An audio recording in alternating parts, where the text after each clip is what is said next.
The champagne glass felt like lead in my hand as I watched my wife laugh at another man's joke.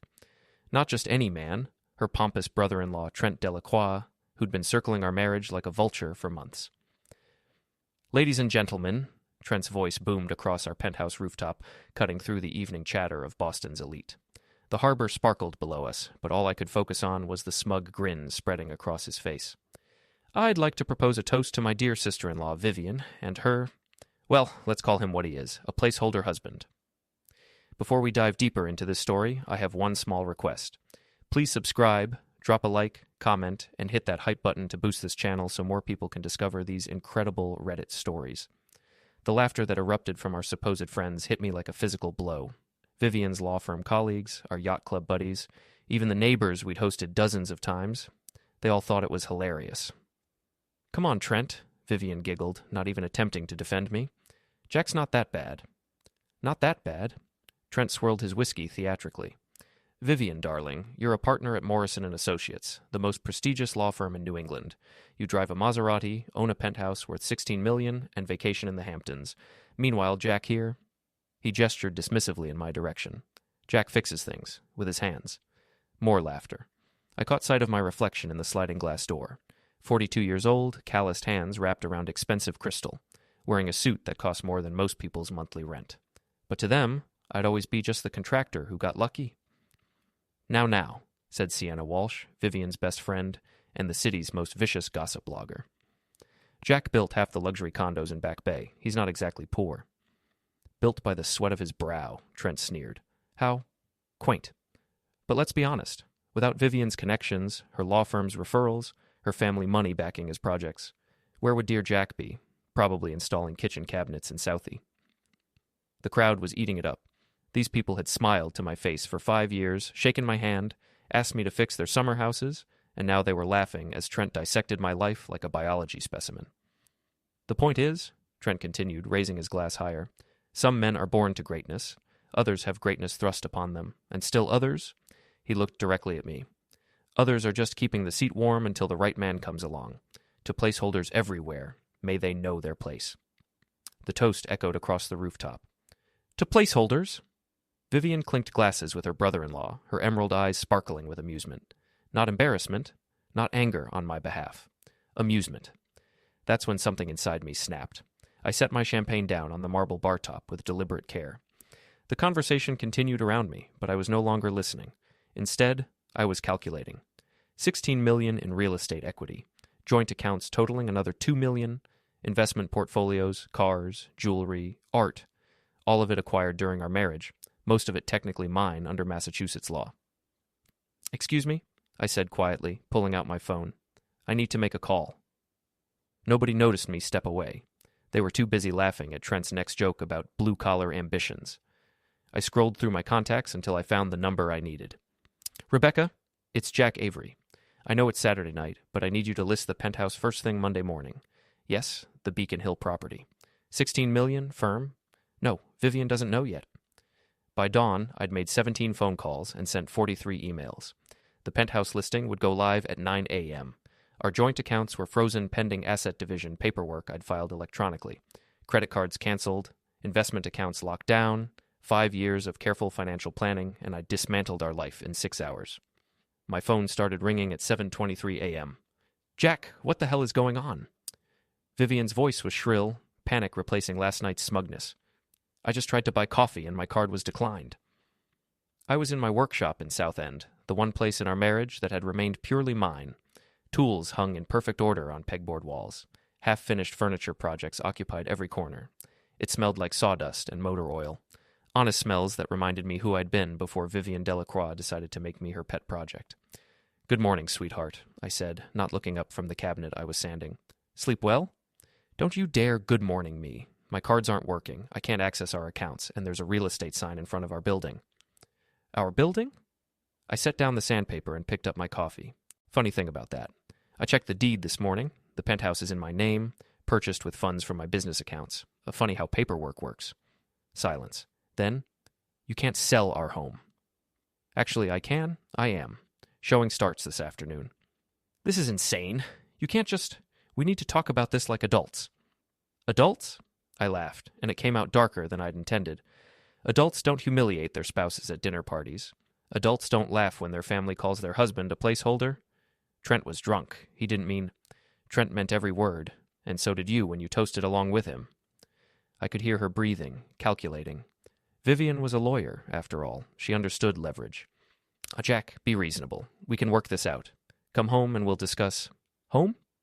I stood up, walked to my tool cabinet, and pulled out a cordless drill. This is home. That penthouse was just your showpiece. The place you kept your placeholder husband on display for your friends. Stop saying that word. Why? It's accurate, isn't it? I tested the drill's battery, satisfied with the whir of the motor. But here's the thing about placeholders, Vivian. Sometimes they get tired of holding the place. I hung up and got back to work. Pete Kowalski had been my best friend since high school, back when we were both nobody from nowhere with nothing but ambition and stubborn pride. While I'd learned construction and eventually started my own development company, Pete had opened the most successful auto repair shop in Cambridge. His hands were permanently stained with grease, his vocabulary would make a sailor blush, and his loyalty was absolute. So let me get this straight, Pete said, sliding out from under a BMW's chassis. Your wife's family has been treating you like garbage for 5 years, and it took one drunk asshole at a party for you to finally grow a spine? Something like that. I handed him a wrench from his tool cart. The penthouse goes on the market tomorrow. I've already moved my stuff out. Where are you staying? Got a room at the Marriott downtown, just until I figure out what's next. Pete wiped his hands on a shop rag, studying my face. You know they're not going to take this lying down, right? Rich people don't like losing their toys. I'm not their toy anymore. No, but you're about to become their enemy. That's worse. He gestured around his shop. 3 bays, hydraulic lifts, diagnostic equipment worth more than most people's houses. Oh, I built all this from nothing, same as you. But I never forgot where I came from. You, on the other hand, started believing their bullshit about fitting in. I never... You bought a $16 million penthouse, Jack. You drive a Tesla. You wear suits that cost more than my mortgage payment. When's the last time you came to Murphy's Tavern with the old crew? He was right, and it stung. Somewhere along the way, I'd become the kind of person I used to mock. Worse, I'd let them make me ashamed of who I really was. So what's the plan? Pete asked. Divorce her and split everything 50-50? The plan is to remind everyone, including myself, that the placeholder was never the weak link in this relationship. Pete grinned, and it wasn't a nice expression. Now that sounds more like the Jack Avery I remember. What do you need? Information. Vivian's got secrets. Her brother-in-law's got secrets.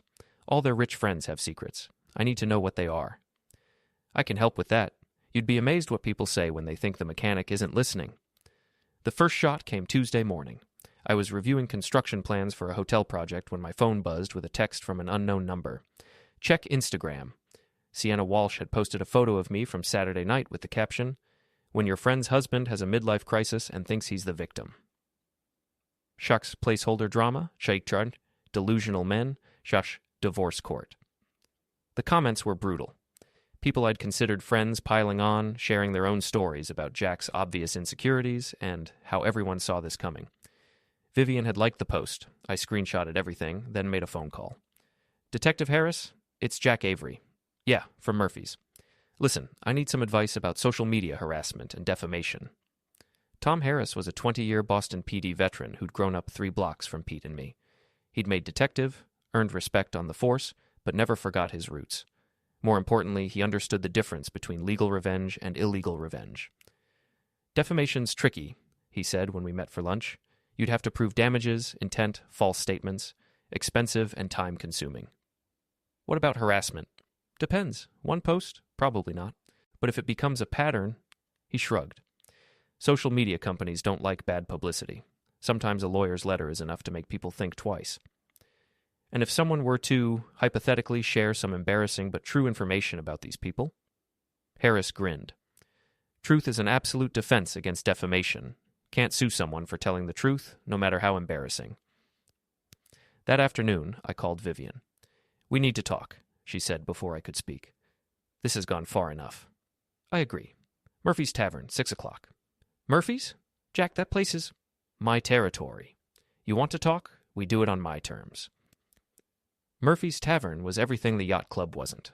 Dim lighting, scarred wooden floors, Guinness on tap, and a clientele that worked with their hands.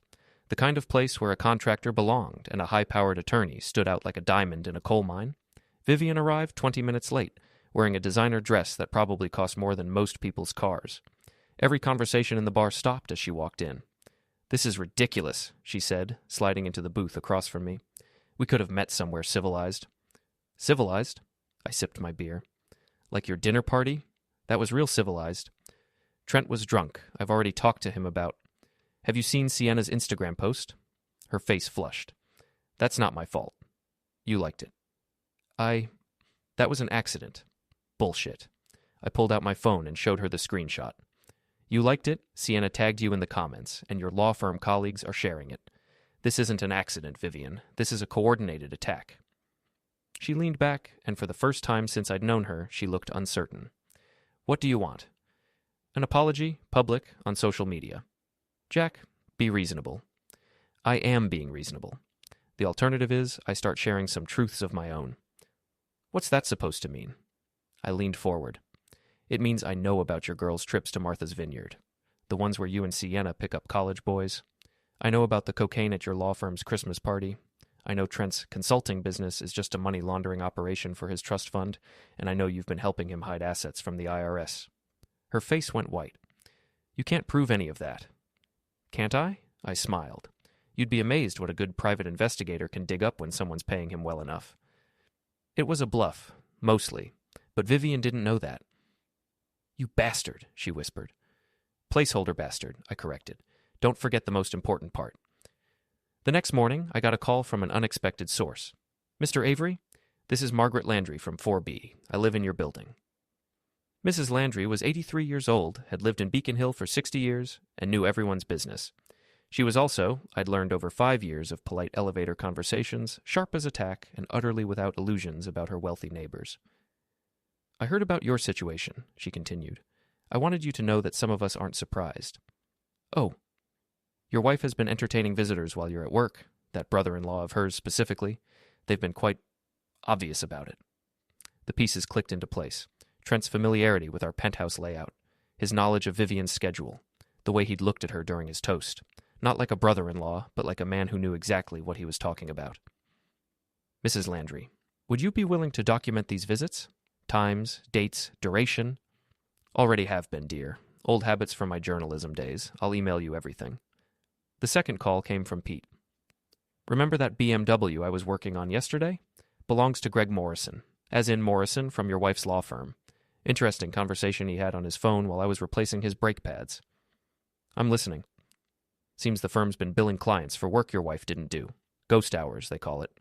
Morrison's been covering for her, but he's getting nervous. Something about a state bar investigation." "Can you prove it?" "I recorded it. Massachusetts is a one-party consent state, and he was in my shop. Perfectly legal."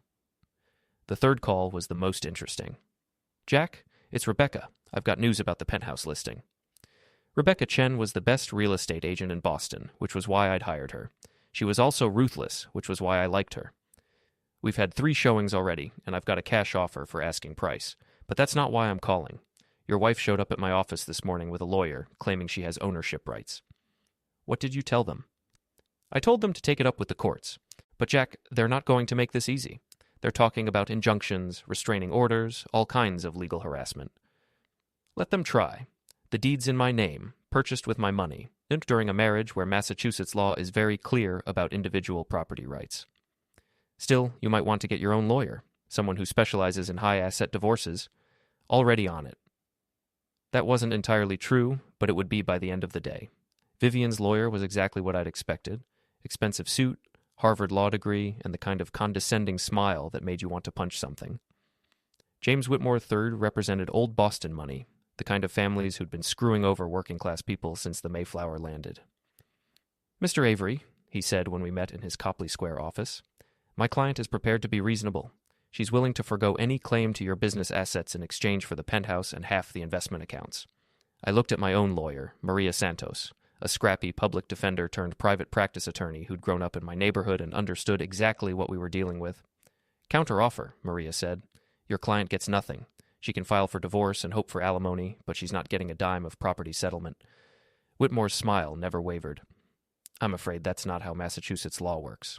Assets acquired during marriage are subject to equitable distribution. Equitable distribution assumes both parties contributed to the marriage, I said.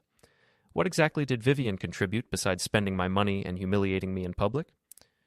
She provided social connections that directly benefited your business. She provided access to clients who hired me because I was the best, not because of who I was married to. Nevertheless, she has rights. She has the right to file for divorce. That's it. I stood up. And if she continues this social media harassment campaign, she'll be explaining her behavior to a judge. We left Whitmore sputtering about restraining orders and injunctions. Think it'll work? Maria asked as we walked to her car. Doesn't matter. This isn't about the law anymore. It's about leverage. That evening, I got a text from Pete. Murphy's, now. You need to see this. I found him at the bar with Tom Harris, both of them looking grim. Show him, Pete said. Tom slid his phone across the table. It was a video, obviously taken at some upscale party. Vivian was talking to a group of women, wineglass in hand, laughing as she gestured dramatically. The best part, her voice came through clearly, is that he actually thinks he built something. Like any contractor in Boston couldn't have done the same thing with my family's money backing them. More laughter from her audience. I mean, really, Vivian continued, did he think I married him for love? He was useful. A trained monkey who could build things and look presentable at charity functions. But a placeholder is all he ever was. The video ended. Where did you get this? I asked. Anonymous email, Tom said.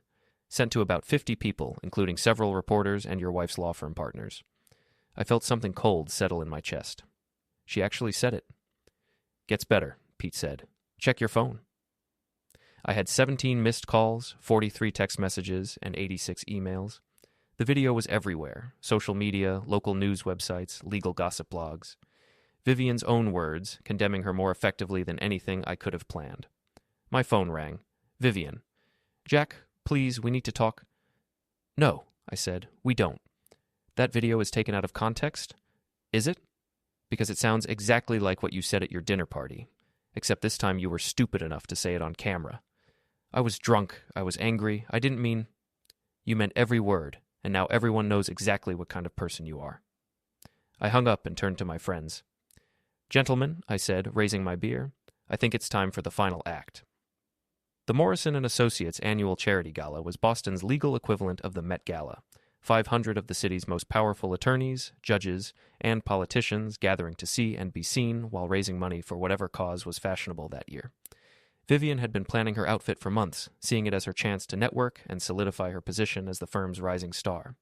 She probably wasn't expecting her estranged husband to show up.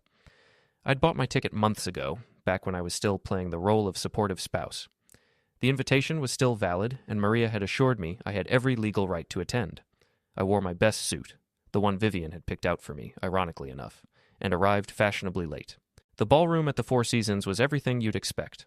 Crystal chandeliers, ice sculptures, waiters in white jackets serving champagne, and canapes that cost more per bite than most people spent on lunch. Vivian was holding court near the bar, surrounded by her usual crowd of sycophants and social climbers. She looked stunning in a black evening gown that probably cost more than a car, her blonde hair perfectly styled, diamonds glittering at her throat and wrists. She was laughing at something Trent was saying, playing the role of the sophisticated attorney's wife despite the fact that we were separated and heading for divorce. The conversation died when people started noticing me. Jack, Sienna Walsh approached with the kind of fake smile that didn't reach her eyes. What a surprise. I didn't know you were coming. Wouldn't miss it, I said, accepting a champagne glass from a passing waiter. After all, I helped pay for half the tickets in this room. How's that? Well, when your construction company builds the summer houses, winter retreats, and vacation condos for most of the people here, you tend to contribute to their disposable income. Sienna's smile faltered. Around us, conversations were starting to resume, but I could feel the attention. People were watching, waiting to see what would happen. Jack? Vivian appeared at my elbow, her voice carefully controlled. Could I speak with you privately? I don't think so. Privacy didn't seem important when you were discussing our marriage at parties. Please, not here. Why not here? These are your people, aren't they?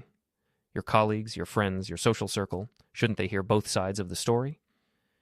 Trent materialized beside Vivian, puffing up like an angry rooster. You need to leave, now. Actually, I don't, I smiled at him. See, I paid for my ticket. I'm dressed appropriately. I haven't broken any laws or violated any rules. I have every right to be here. You're embarrassing yourself, Trent said. Am I? Or am I finally telling the truth? I raised my voice just enough to carry to the nearby conversations, which were already straining to eavesdrop. You know, Trent, I've been thinking about what you said at our dinner party, about placeholders. It's an interesting concept. Vivian grabbed my arm. Jack, don't what? Don't tell them how you've been spending your afternoons? Don't mention the cocaine at the Christmas party? Don't talk about the billing fraud. The nearby conversation stopped entirely now. People were openly staring. You're drunk, Trent said, but his face had gone pale. Actually, I'm stone sober, for the first time in years. I looked around the room, meeting the eyes of everyone who was watching. You want to know what a placeholder really is? It's someone who holds space for something better. And you're right, I was holding space. I was keeping Vivian's secrets, covering for her mistakes, providing the stability and respectability she needed to build her career. Stop, Vivian hissed. But here's the thing about placeholders, I continued. Eventually they get replaced. And when they do, all that space they were holding, it collapses. I reached into my jacket and pulled out a manila envelope. Vivian, you've been served. The process server had actually delivered the papers that morning, but the drama of doing it here, in front of her colleagues and friends, was too perfect to pass up. Divorce papers, I announced to the room, along with a civil suit for defamation, intentional infliction of emotional distress, and fraud. See, it turns out that when your wife uses your money to fund her cocaine habit and her brother-in-law's money laundering scheme, there are legal consequences. The room was silent now. Even the waiters had stopped moving. Vivian's face was white with fury and embarrassment. You bastard! Placeholder bastard, I corrected, but not anymore. I finished my champagne and set the glass down on a nearby table. Ladies and gentlemen, enjoy your evening. And Vivian? I looked at my wife one last time. Enjoy explaining this to the State Bar Association. I walked out of the ballroom with every eye in the place following me, leaving Vivian and Trent standing in the wreckage of their social standing. The story broke in the Boston Globe 3 days later. Prominent attorney under investigation for billing fraud and drug use. The Herald picked it up the same day with the more sensational headline, Law firm partners cocaine and adultery scandal rocks Beacon Hill. I was in my workshop, putting the finishing touches on a dining room table I'd been building, when Maria called with the news. The State Bar Association has opened a formal investigation, she said. Morrison and Associates has put Vivian on administrative leave pending the outcome. And Trent's been arrested. Arrested? Money laundering, tax evasion, and conspiracy. Turns out the IRS has been watching his consulting business for 2 years. Your divorce filing and the publicity around it gave them the excuse they needed to move forward. I set down my sandpaper and walked to the window. Outside, Boston was going about its business. People working real jobs, building real things, living honest lives. It felt good to be part of that world again. What about the penthouse? Sold. Cash offer, no contingencies. Closing is next week. And Vivian's countersuit. Dropped. Her new lawyer, she had to fire Whitmore when the firm decided he was too expensive, advised her to focus on the criminal defense. Criminal? The cocaine possession charge is a misdemeanor, but the billing fraud could be a felony. She's looking at possible jail time and definite disbarment. I should have felt satisfaction. Victory. The sweet taste of revenge served cold and calculated. Instead, I felt empty. 5 years of my life, gone. A marriage that had been built on lies and social climbing, destroyed by the same forces that had created it. Jack, you still there? Yeah, I'm here. What happens now? Now you move on. You're a free man with a successful business and enough money to start over anywhere you want. After I hung up, I went back to sanding the table. It was cherry wood, hand-selected, and carefully crafted. The kind of furniture that would last generations, built by someone who understood the value of honest work and quality materials. The kind of thing Vivian would have called quaint or rustic, not understanding that there was beauty in functionality, pride in creating something with your own hands. My phone buzzed with a text from Pete. Drinks at Murphy's tonight? Tom's buying. I smiled and typed back, I'll be there. The table could wait. For the first time in years, I had friends to see and a life to live. The placeholder was gone, and in his place was someone I'd almost forgotten. Myself. Epilogue. 6 months later. The workshop was busier than it had ever been. Word had gotten out about my furniture, not through social connections or networking events, but through the old-fashioned way. People saw my work, liked what they saw, and told their friends. I had a 6-month waiting list and had turned down 3 offers to expand into a larger space. I was working on a bookshelf for a professor at MIT when Rebecca called. "Jack, I've got news. Remember that penthouse you sold?" "Hard to forget." "The buyers want to hire you to renovate the kitchen. Apparently they heard about your work and specifically requested you." I laughed. "Tell them I'm booked solid for next year." "I already did. They said they'd wait." After I hung up, I went back to work on the bookshelf. Through the window, I could see the harbor in the distance, the same view I'd had from the penthouse, but somehow more beautiful from here. Maybe it was the perspective, or maybe it was the fact that everything I could see now was genuinely mine, earned through honest work rather than social climbing and compromise. Vivian had been sentenced to 18 months in minimum security prison and permanent disbarment. Trent got 3 years in federal prison and a hefty fine that wiped out most of his trust fund. Sienna's gossip blog had been shut down after several successful defamation lawsuits from people she'd targeted over the years. I didn't take any pleasure in their downfall. I'd moved past anger into something more valuable, indifference. They were no longer part of my story. The bookshelf was coming together nicely, oak this time, with hand-cut dovetail joints and a finish that would age beautifully over decades of use. The professor who'd commissioned it taught literature, and she'd specifically requested space for her collection of first-edition novels. She understood the value of craftsmanship, the importance of building things to last. My phone rang. Pete. "You free for lunch? Tom's got some news about a job." "What kind of job?" "The kind where you get to build something important and work with people who appreciate what you do." I looked around the workshop, my tools, my projects, my space, everything exactly where it should be, organized by someone who understood the value of honest work and took pride in doing it well. "I'll be right there," I said. Outside, Boston hummed with activity. Construction crews building new offices, contractors renovating old homes, craftsmen and women creating things of value with their hands and their skills. Real work done by real people who didn't need social approval or inherited money to know their worth.